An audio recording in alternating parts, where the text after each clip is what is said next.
आदरणीय उपराष्ट्रपति जी, आदरणीय स्पीकर महोदय, मंच पर विराजमान सभी वरिष्ठ महानुभाव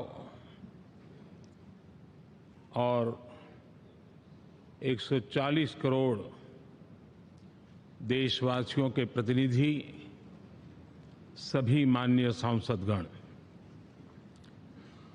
आपको और देशवासियों को गणेश चतुर्थी की अनेक अनेक शुभकामनाएं।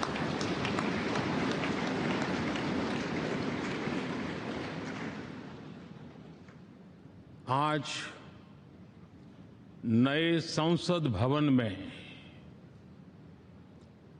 हम सब मिलकर के नए भविष्य का श्री गणेश करने जा रहे हैं।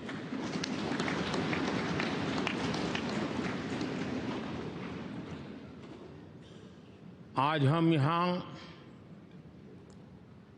विकसित भारत का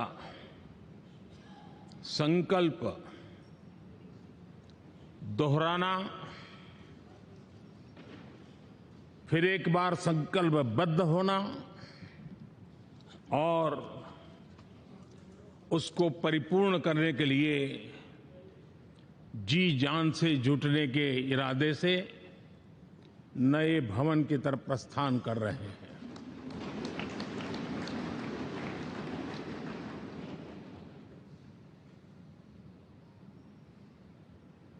सम्माननीय सभागृह, ये भवन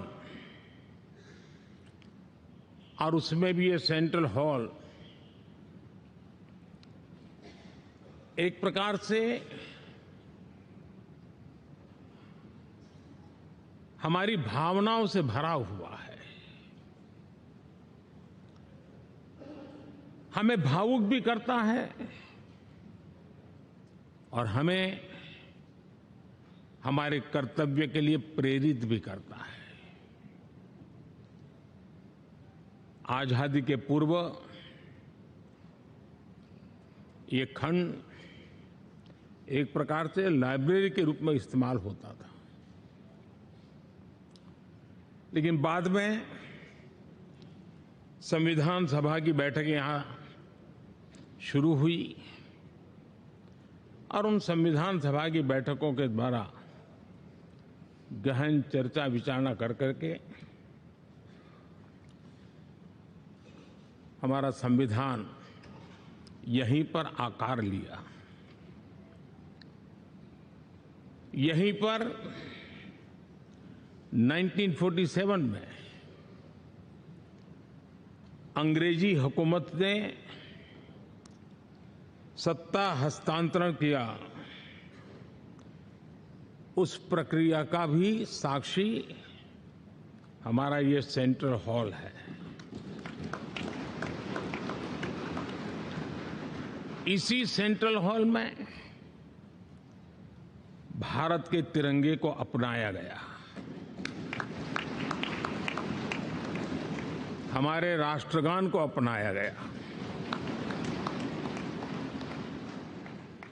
और ऐतिहासिक अवसरों पर आजादी के बाद भी सभी सरकारों के दरमियान अनेक अवसर आए जब दोनों सदनों ने मिलकर के यहां पर भारत के भाग्य को गढ़ने के पर विचार किया, सहमति बनाई और निर्णय भी किए। 1952 के बाद दुनिया के करीब 41 राष्ट्राध्यक्षों ने इस सेंट्रल हॉल में हमारे सभी माननीय सांसदों को संबोधित किया है।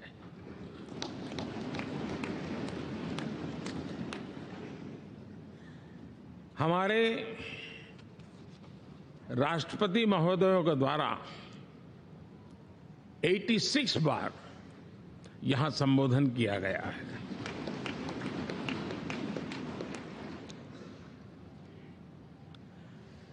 बीते 7 दशकों में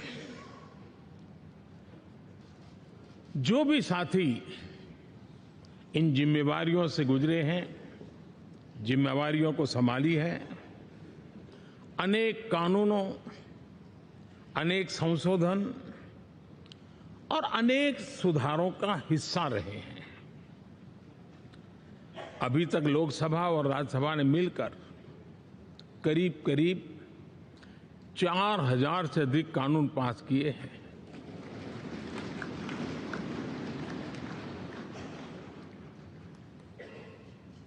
और कभी जरूरत पड़ी तो ज्वाइंट सेशन के माध्यम से भी कानून पारित करने की दिशा में रणनीति बनानी पड़ी और उसके तहत भी दहेज रोकथाम कानून हो, बैंकिंग सर्विस कमीशन बिल हो, आतंक से लड़ने के लिए कानून हो, ये संयुक्त सत्र में पास किए गए हैं, इसी गृह में पास किए गए। इसी संसद में मुस्लिम बहन बेटियों को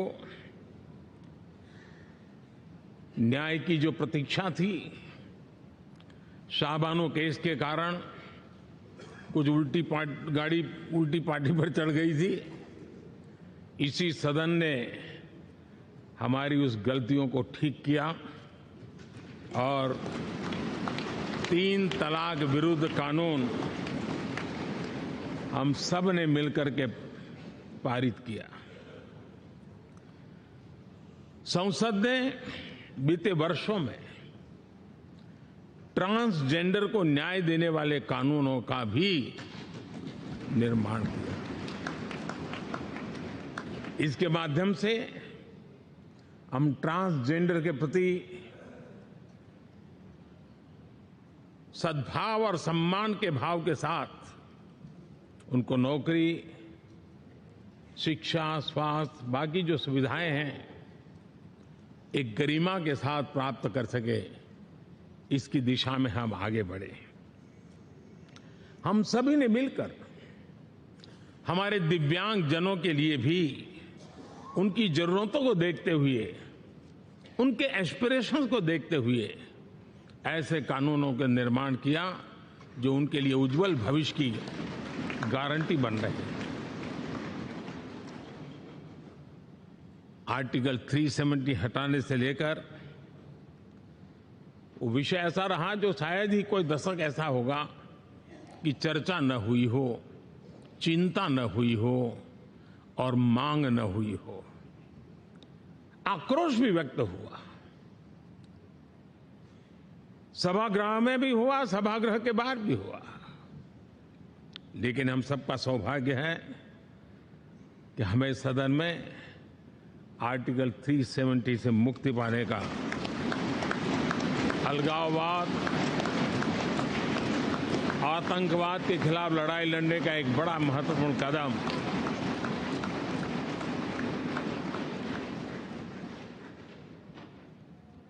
और इस महत्वपूर्ण काम में माननीय सांसदों की, संसद की बहुत बड़ी भूमिका है।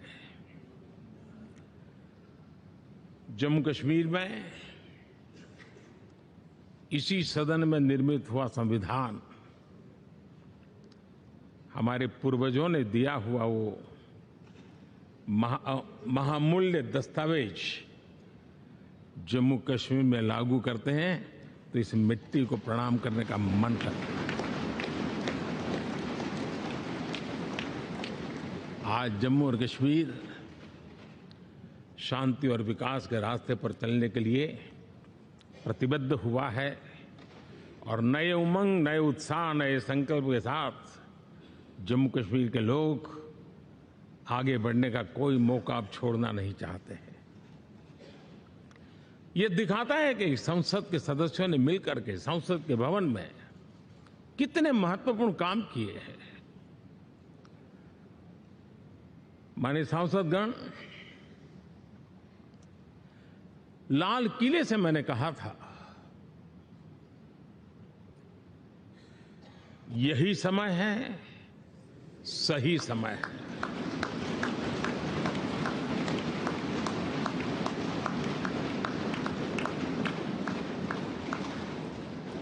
एक के बाद एक घटनाओं की तरफ हम नजर करेंगे। हर घटना इस बात का गवाह दे रही है कि आज भारत एक नई चेतना के साथ पुनर्जागृत हो चुका है।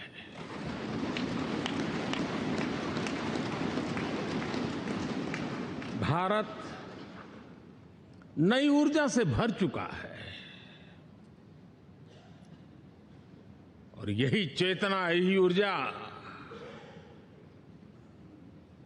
इस देश के कोटि कोटि जनों के सपनों को संकल्प में परिवर्तित कर सकती है और संकल्प को परिश्रम की पराकाष्ठा कर करके सिद्धि तक पहुंचा सकती है।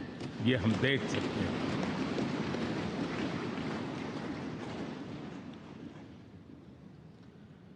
और मेरा विश्वास है, देश जिस दिशा में चल पड़ा है, इच्छित परिणाम अवश्य प्राप्त होंगे।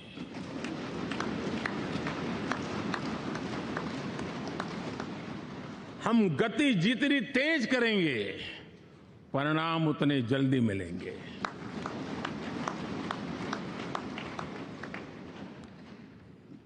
आज भारत 5वीं अर्थव्यवस्था पर पहुंचा है, लेकिन पहले 3 में पहुंचने के संकल्प के साथ बढ़ रहा है।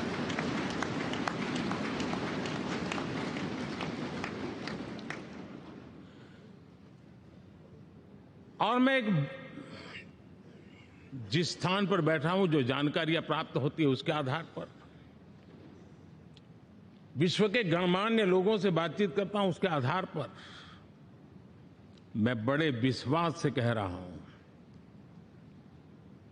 हम में से कुछ लोगों की निराशा हो सकती है, लेकिन दुनिया आश्वस्त है कि भारत टॉप 3 में पहुंच के रहेगा।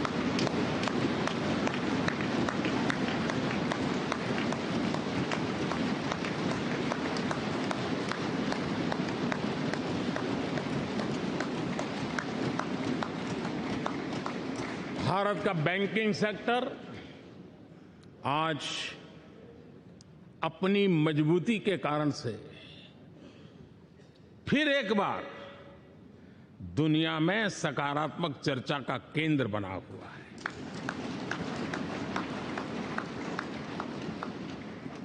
भारत का गवर्नेंस का मॉडल, यूपीआई, डिजिटल स्टैक, मैं इस G20 में देख रहा था, मैंने बाली में भी देखा। टेक्नोलॉजी की दुनिया को लेकर के भारत का नौजवान जिस प्रकार से आगे बढ़ रहा है, पूरे विश्व के लिए कौतुक भी है, आकर्षण भी है और स्वीकृति भी है।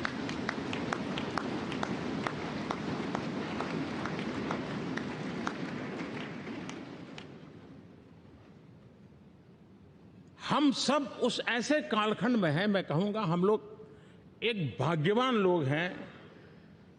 ऐसी भाग्यवान समय में हमें कुछ दायित्व निभाने का अवसर आया है और हमारा सबसे बड़ा भाग्य है कि आज इंडियन एस्पिरेशंस उस ऊंचाई पर हैं जो शायद पिछले 1000 साल में नहीं रहे होंगे।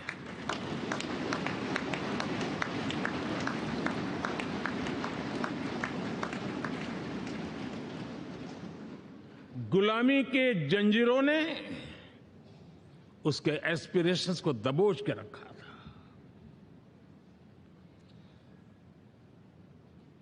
उसकी भावनाओं को तहस नहस कर दिया था। आजाद भारत में अपने सपने संजो रहा था, चुनौतियों से जूझ रहा था, लेकिन मिलकर के आज जहां पहुंचे हैं, अब वहां वो रुकना नहीं चाहता है। वो एस्पिरेशनल सोसाइटी के साथ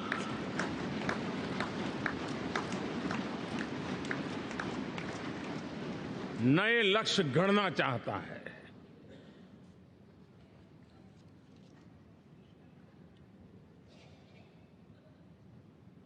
जब एस्पिरेशन सोसाइटी सपने संजोते ही हो, संकल्प लेकर के निकल पड़ी हो, तब पुराने कानूनों से मुक्ति पाकर नए कानूनों का निर्माण करके उज्जवल भविष्य के लिए एक मार्ग प्रशस्त करने का दायित्व हम सभी सांसदों का सविशेष होता है। संसद में बनने वाला हर कानून, संसद में होने वाली हर चर्चा, संसद से जाने वाला हर संकेत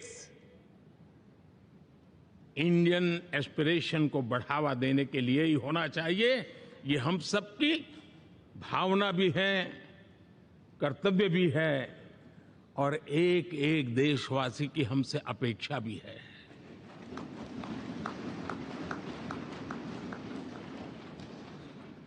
हम जो भी रिफॉर्म करें उसके मूल में इंडियन एस्पिरेशन सबसे सर्वोच्च पद पर होना चाहिए, प्राथमिकता पर होना चाहिए।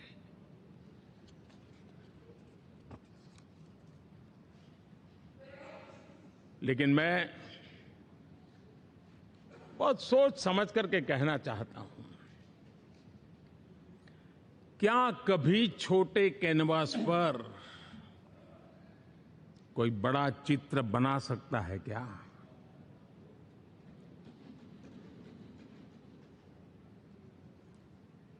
जैसे छोटे कैनवास पर बड़ा चित्र नहीं बन सकता, वैसे हम भी अगर हमारे सोचने के कैनवास को बड़ा नहीं कर सकते तो भव्य भारत का चित्र भी हम नहीं अंकित कर सकते।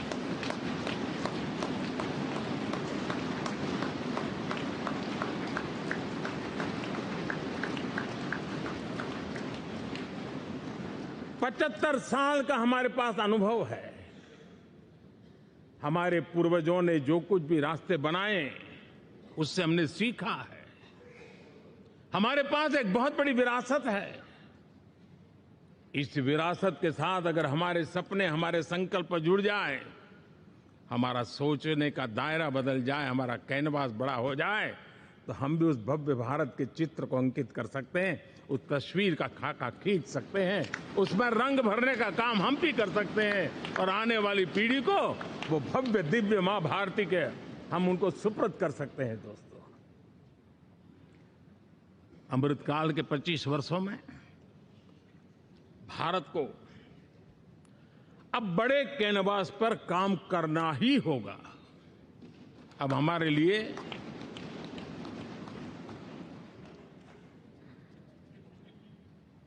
छोटी छोटी चीजों में उलझना वो वक्त चला गया है।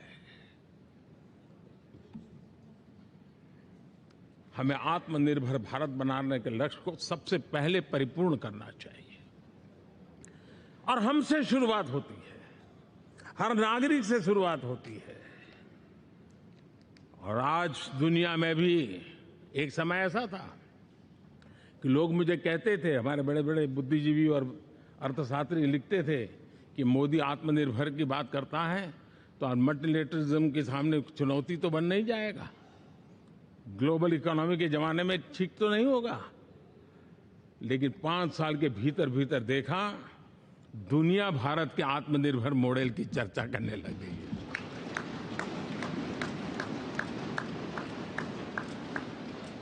और कौन हिंदुस्तानी नहीं चाहेगा कि डिफेंस सेक्टर में आत्मनिर्भर हो, एनर्जी सेक्टर में हम आत्मनिर्भर हो, एडिबल ऑयल, क्या इस देश को आत्मनिर्भर नहीं होना चाहिए? कृषि प्रधान देश हम कहते हैं, खाने का तेल क्या देश बाहर से लाएगा?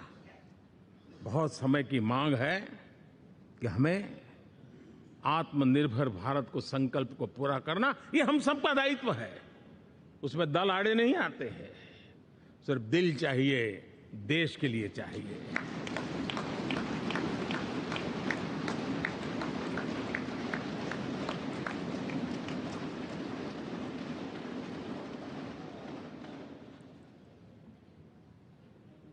हमें अब मैन्युफैक्चरिंग सेक्टर में दुनिया में सर्वश्रेष्ठ बनने की दिशा में ही कदम रखने होंगे। और मैंने एक बार लाल किले से कहा था, जीरो डिफेक्ट जीरो इफेक्ट। हमारे प्रोडक्ट में कोई डिफेक्ट ना हो, हमारी प्रक्रिया में पर्यावरण पर कोई इफेक्ट ना हो, ऐसा जीरो डिफेक्ट जीरो इफेक्ट वाला हमें दुनिया के सामने मैन्युफैक्चरिंग क्षेत्र में जाना होगा। हमारे डिजाइनर, हमारे यहां निर्माण हो रही डिजाइन्स, हमारे सॉफ्टवेयर, हमारे एग्रीकल्चर प्रोडक्ट्स, हमारे हस्तशिल्प, हर क्षेत्र में अब हमें वैश्विक मापदंडों को पार करने के इरादे से ही चलना चाहिए, तब जाकर के विश्व के अंदर हम अपना झंडा फहरा सकते हैं। मेरे गांव में मेरा सबसे अच्छा माल हो, इतनी बात नहीं चलेगी। मेरे राज्य में मेरा सबसे अच्छा प्रोडक्ट नहीं चलेगा, मेरे देश में मेरा सबसे अच्छा प्रोडक्ट नहीं चलेगा, दुनिया में मेरा प्रोडक्ट सबसे अच्छा होगा, ये भाव हमें पैदा होगा।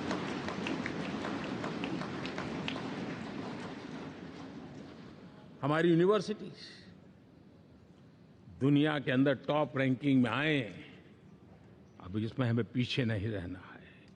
हमारे शिक्षा जगत को नई नेशनल एजुकेशन पॉलिसी मिली है, एक खुलापन है, सर्वस्वीकृत बनी है, उसके सहारे अब हमें चल पड़ना है। और दुनिया के टॉप मोस्ट यूनिवर्सिटीज में अभी जब G20 में विश्व के मेहमान आए तो मैंने नालंदा की एक तस्वीर रखी थी वहां, और जब मैं दुनिया को कहता था 1500 साल पहले मेरे देश में दुनिया की उत्तम से उत्तम यूनिवर्सिटी हुआ करती थी, तो उन सुनते ही रह जाते थे। लेकिन हमें उसे प्रेरणा लेनी है, पर प्राप्त तो अभी करके रहना है, ये हमारा संकल्प होना चाहिए। आज हमारे देश का नौजवान खेल जगत के अंदर दुनिया में हमारी पहचान बना रहा है। टियर 2, टियर 3 सिटी से, गांव, गरीब परिवारों से, गांव से देश के नौजवान, देश की बेटे बेटियां आज खेलकूद के जगत जीवन में हमारा नाम रोशन कर रही है। लेकिन देश चाहता है और देश का संकल्प होना चाहिए कि अब खेलकूद के हर पोडियम पे हमारा तिरंगा भी लहराता होगा।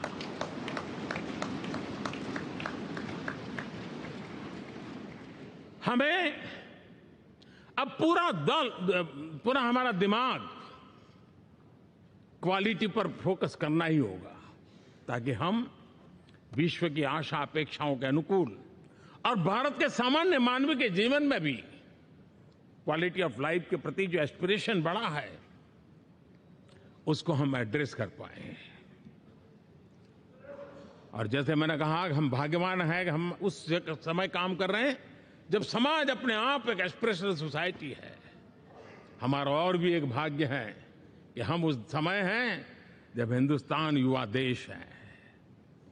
हम दुनिया में सबसे ज्यादा जन आबादी वाला तो देश बने ही हैं, लेकिन सबसे बड़ी आबादी, उसमें भी सबसे युवा, ये पहली बार हुआ है।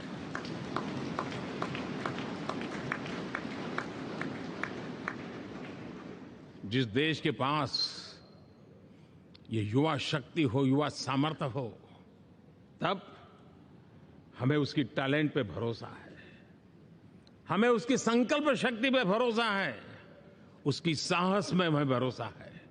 और इसलिए हम चाहते हैं कि दुनिया में भारत का युवा अग्रिम पंक्ति में नजर आना चाहिए, वो स्थिति पैदा होनी चाहिए। आज पूरी दुनिया को स्किल मैन पावर की बहुत बड़ी जरूरत है, और भारत विश्व की इस आवश्यकता की पूर्ति के लिए अपने आप को सज्ज कर सकता है और उन आवश्यकताओं को पूरी कर करके दुनिया में अपनी एक जगह भी बना सकता है। और इसलिए विश्व में उनकी आवश्यकता के लिए किस प्रकार के मैन पावर की जरूरत है, किस प्रकार के उनको ह्यूमन रिसोर्स की जरूरत है, उस स्किल मैपिंग का काम भी चल रहा है। और उस स्किल मैपिंग के अनुसार भारत के अंदर स्किल डेवलपमेंट की तरफ हम बल दे रहे हैं। और जितना ज्यादा हम स्किल डेवलपमेंट पर बल देंगे, भारत के नौजवानों का सामर्थ्य विश्व में अपना डंका बजाने में कोई कमी नहीं रखेगा। और हिंदुस्तानी जहां गया है उसने अच्छाई की छाप छोड़ी है, कुछ कर गुजरने की छाप छोड़ी है। ये सामर्थ्य हमारे अंदर पहले से पड़ा हुआ है। और हमारे पहले जो लोग गए हैं उन्होंने इससे छवि भी बना के रखी हुई है। आपने देखा होगा पिछले दिनों करीब 150 नर्सिंग कॉलेज एक साथ खोलने का निर्णय किया। पूरे दुनिया में बहुत बड़ी रिक्वायरमेंट है नर्सिंग की। हमारी बहन, हमारी बेटियां, हमारे बेटे उस क्षेत्र में दुनिया में पहुंच सकते हैं, आसानी से पहुंच सकते हैं। पूरे विश्व की जरूरत है। और ये तो मानवता का काम है जिसमें हम पीछे नहीं रहेंगे। आज मेडिकल कॉलेजेस का इतना व्यापक रूप से निर्माण देश की आवश्यकता तो पूरी करनी ही करनी है, दुनिया की आवश्यकताओं में भी योगदान दे सकते हैं। कहने का तात्पर्य यही है, हर छोटी चीज पर बारीकी से ध्यान देते हुए, उस पर अपना ध्यान केंद्रित करते हुए हमें आगे बढ़ना है। हमें भविष्य के लिए सही समय पर सही फैसले भी लेने होते हैं। हम फैसलों को टाल नहीं सकते हैं। हम राजनीतिक लाभ नुकसान के गणा भाग के अंदर अपने आप को बंधी नहीं बना सकते हैं। हमें तो देश के एस्पिरेशन के लिए हिम्मत के साथ नए निर्णय करने होते हैं। आज सोलर पावर के सफल मूवमेंट्स हमारी भावी पीढ़ी के लिए एनर्जी क्राइसिस से मुक्ति की गारंटी दे रहा है। आज मिशन हाइड्रोजन आने वाले दिनों में जो एनवायरमेंट की चिंता है, जो टेक्नोलॉजी में बदलाव आ रहा है, उसके समाधान का रास्ता देने का सामर्थ्य रखती है। आज हमारा सेमीकंडक्टर जिस प्रकार से जीवन चलाने में हमारे हृदय की जरूरत रहती है, वैसे ही आज हमारी टेक्नोलॉजी चिप्स के बिना चल नहीं सकती। और सेमीकंडक्टर उसके लिए बहुत अनिवार्य है। उस दिशा में हम आगे जाकर के इलेक्ट्रॉनिक मैन्युफैक्चरिंग में कोई रुकावट ना आए और जीवन कहीं अटक न जाए, उसलिए एक बहुत बड़ी मात्रा में हम काम कर रहे हैं। जल जीवन मिशन, हर जिले में 75 अमृत सरोवर, हमारी भावी पीढ़ी को, हमारे बच्चे उनको कभी पानी के बिना तरसना न पड़े, इसकी चिंता हम आज कर रहे हैं। विश्व के बाजार में हमारा हर व्यापार कारोबार पहुंचे, कॉम्पिटिटिव ताकत के साथ खड़ा रहे, लॉजिस्टिक सिस्टम को और अधिक कम खर्च वाला बनाना, एफिशिएंट बनाना, उस दिशा में हम बहुत नीतियां लेकर के चल रहे हैं। आज समय की मांग है कि भारत का एक ऐसा भारत का हम निर्माण करें। नॉलेज, इनोवेशन, ये समय की मांग है और दुनिया में हमें अग्रिम पंक्ति में जाने का ये रास्ता भी है। और इसलिए पिछले हमने समय नेशनल एजुकेशन पॉलिसी के साथ साथ टेक्नोलॉजी के बढ़ावे के लिए हमने रिसर्च और इनोवेशन का एक कानून भी पारित किया है, ताकि हमारे देश के नौजवानों को इस इनोवेशन के और चंद्रयान 3 की सफलता के बाद देश के नौजवानों के मन में विज्ञान की तरफ आकर्षण बढ़ रहा है। हमें मौका गंवाना नहीं है।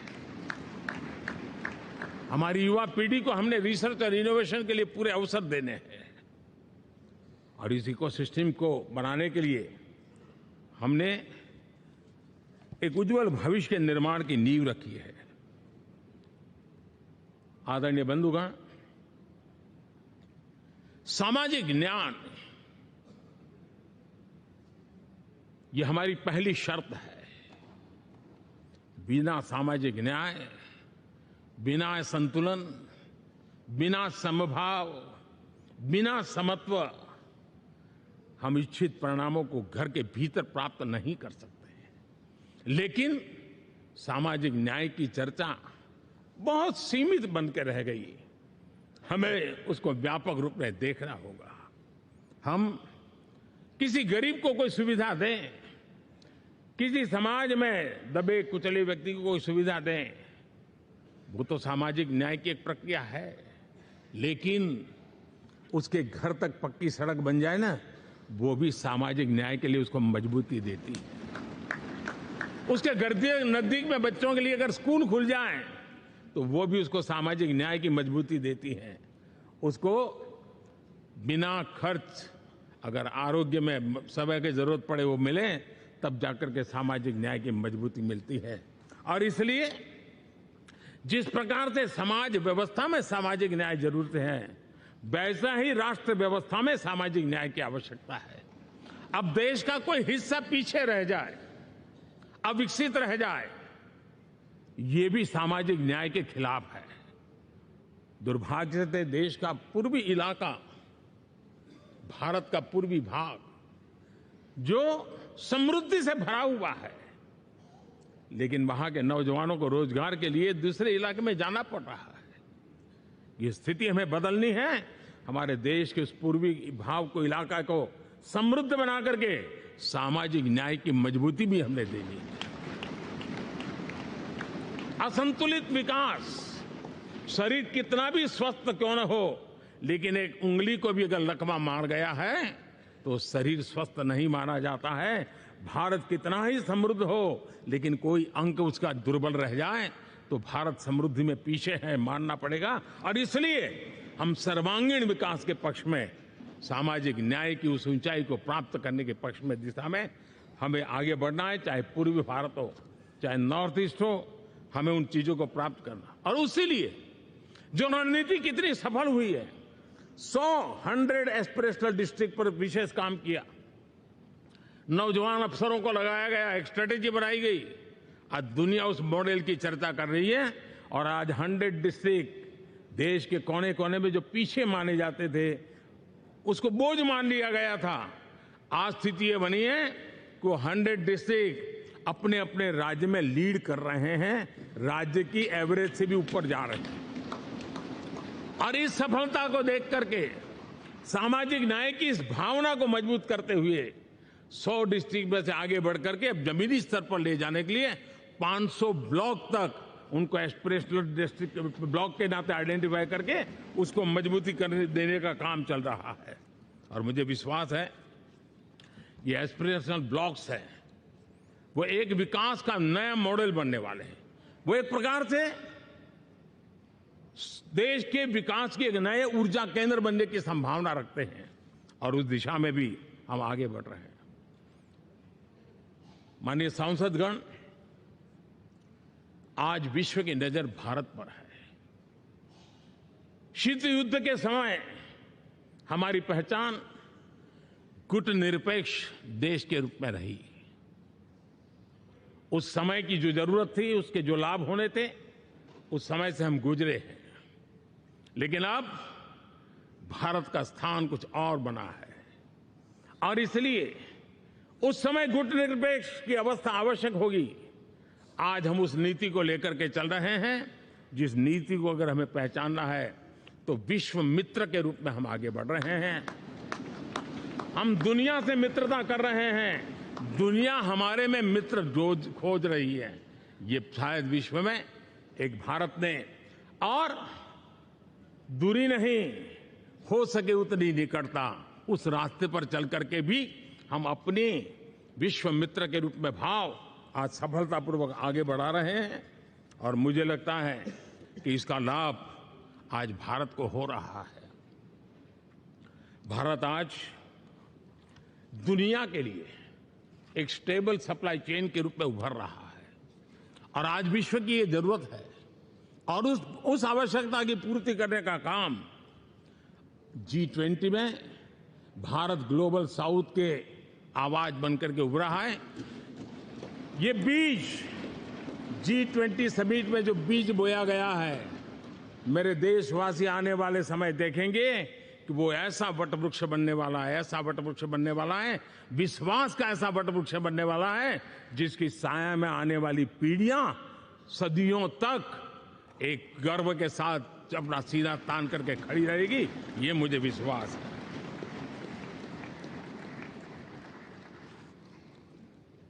इस G20 में एक बहुत बड़ा काम हमने किया है, बायोफ्यूल अलायंस का।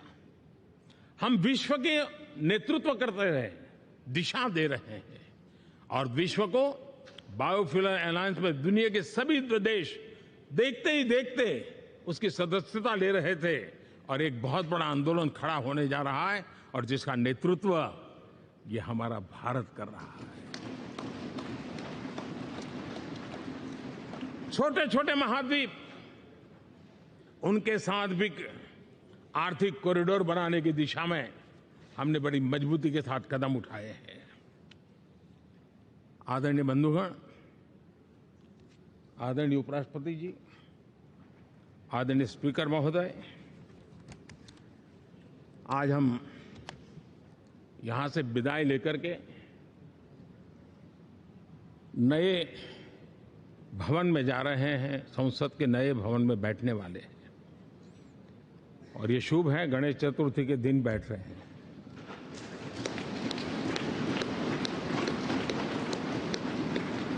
लेकिन मैं एक आप दोनों महानुभावों को एक प्रार्थना कर रहा हूं, एक विचार आपके सामने रख रहा हूं। मैं आशा करता हूं कि आप दोनों मिलकर के उस विचार पर जहां भी जरूरत पड़े मंथन करके कुछ निर्णय अवश्य कीजिए। और मेरी प्रार्थना है, मेरा सुझाव है कि अब हम जब नए सदन में जा रहे हैं, तब इसकी गरिमा कभी भी कम नहीं होनी चाहिए।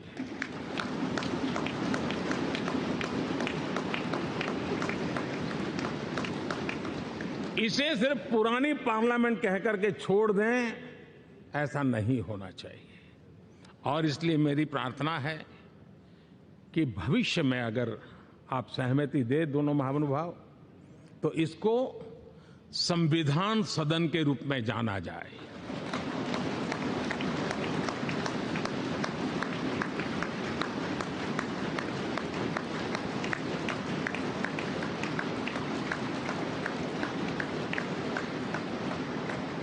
ताकि ये हमेशा हमारे रक्षा के लिए हमारी जीवन प्रेरणा बनी रहेगी। और जब संविधान सदन कहेंगे, तब उन महापुरुषों का याद भी उसके साथ जुड़ जाएगी जो कभी संविधान सभा में यहां बैठा करते थे, गणमान्य महापुरुष बैठा करते थे। और इसलिए भावी पीढ़ी को ये तोहफा भी देने का अवसर हमें जाने नहीं देना चाहिए। मैं फिर एक बार इस पवित्र भूमि को प्रणाम करता हूं। यहां पर जो तपस्या हुई है, जन कल्याण के लिए संकल्प हुए हैं, इसको परिपूर्ण करने के लिए 7 दशक से भी अधिक समय से जो पुरुषार्थ हुआ है, उन सबको प्रणाम करते हुए मैं मेरी वाणी को विराम देता हूं और नए सदन के लिए आप सबको शुभकामनाएं देता हूं। बहुत बहुत धन्यवाद।